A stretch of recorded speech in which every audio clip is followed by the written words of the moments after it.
What's up, y'all? It's Vitamin M coming at you with another bourbon review, and today we've got Maker's Mark Private Select. But this is the ice cream social version of this. Now, I've mentioned I was at the distillery back in August or so, and I mentioned when I was discussing Maker's Mark Heart release that every month they have 3 exclusive Private Select releases at the distillery that you can get. And you can walk up to the bar and you can go get any one of the past, maybe like a year or so if they still have them there. But this one, I tried this when they had it, and I was like, I'm kind of feeling like a creamy kind of ice cream flavor. This was our first tour of the day when my best friend and I went, and this one really hit the spot. So we did the tour, and then afterwards you get to buy 3 bottles, or you get to buy as many bottles as you want, but you can dip up to 3 within the wax that they have there. So this is hand dipped by yours truly here, and that is quite a job right there. But as I mentioned before, a lot of their claim to fame is these staves that they'll put in the barrel to age the bourbon while it's sitting there, give it a unique profile and everything. And everybody who walks in to get their own Private Select, whether they're a bar, restaurants, I'm blanking on this, a liquor store, whoever it is, or like a bourbon club or something like that, they'll get to pick 10 staves, and they'll get to pick from these 5 here. Now, each of these is like pure American, or baked American, pure, I want to say pure. I don't think that's puree. That's the only one I remember because that's the first one I read. Now, these numbers all add up to 10. So 3 of these staves, 3 of these, and then so on and so forth. But one that I've seen a lot around me is like golden hour, or like something burning, not campfire, but like some kind of fire thing. But this is unique, and it gives it kind of a different flavor. And as you can see, the ice cream social thing that's got going for here, this is what really grabbed my attention. And as you can see, this is about half gone. I have loved this bottle. This is incredible here. I really like this one.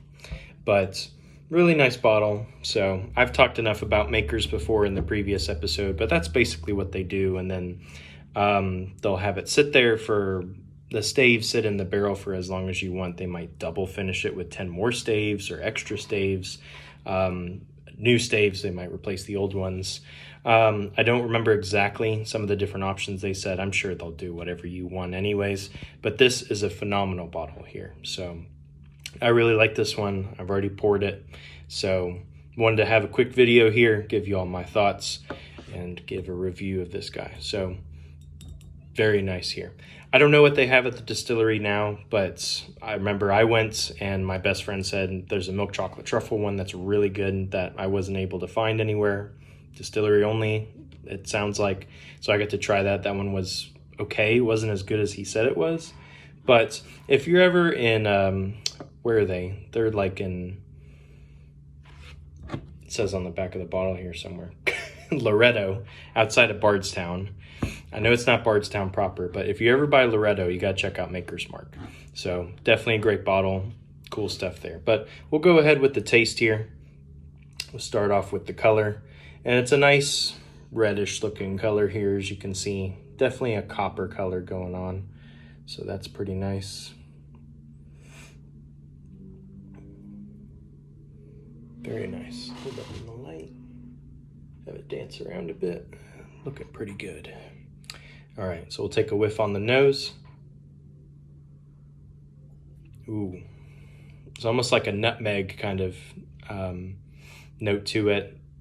A little bit of creaminess, almost like a saltiness that I kind of get. That's kind of like an Oreo.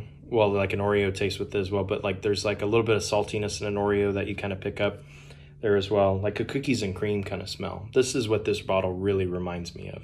Cookies and cream ice cream, which is fantastic. And then like a little bit of a peanut, but your caramel, your butterscotch is still here, but that creamy ice cream, cookies and cream note really comes through here. So we'll have another whiff, and oh gosh, just that Oreo and that cream really stands out on this guy. This is so good. And we'll go ahead and take a sip. We drink today because tomorrow we die.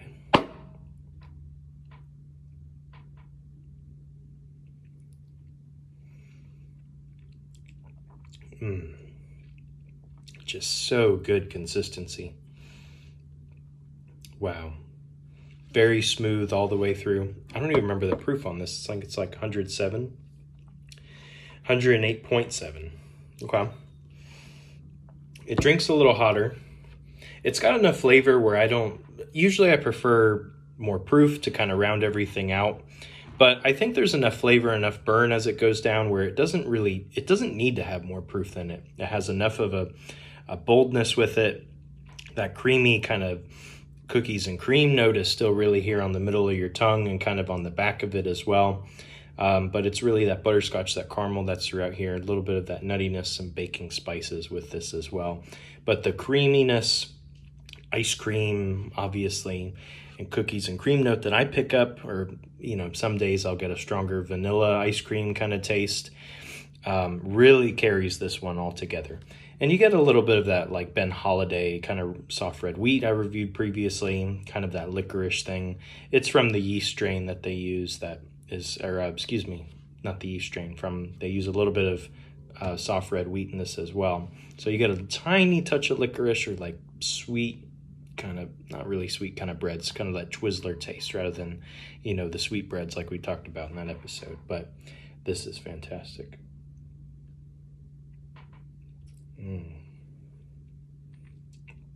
Just a very smooth, just welcoming invite, and then a good burn going down. But it's really that creaminess that really carries it all together. That's really good. It's like having a cookies and cream ice cream sundae with a little bit of caramel syrup, and I do this, put a little bit of salt on your ice cream, and it just, man, that brings it all together there. That is phenomenal. This bottle here, I am really going to miss it when I'm done with it because I really like this one. Hopefully somebody can get me one when I run out, but I've got to give this honestly a solid 8.5 here. This is incredible. This definitely, this is up there with the heart for me for Makers. Like, it just depends on what I'm feeling between those two if I want to have something from Makers, but this is a phenomenal bottle. I'm going to miss it. This is definitely one of the best pours I've been able to pick up, if not probably my favorite thing from my Bourbon Trail trip. So that was pretty fun. But that'll wrap it up for this episode. Thanks for joining me, and happy hunting. Cheers.